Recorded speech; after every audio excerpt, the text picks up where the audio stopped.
මහත්තයා මේක දැන් මාසයක් තිස්සේ තමයි මේ කරන්ට් එක ගහගෙන යන්නේ. හරිද? කරන්ට් එක ගහන්නේ මේ 94 හන්දියේ හැරිලා කැම්ප් එක ගාවින් අතුරට මගේ ගෙවල් තියෙන්නේ.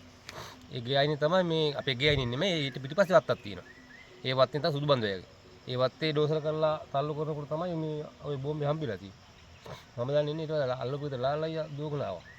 ඊට පස්සේ මම ගම මොකද කිව්වා? බෝම්බයක් තිබිලා බා. අතන එහා පැත්තේ අලිවටයිනේ කිව්වා.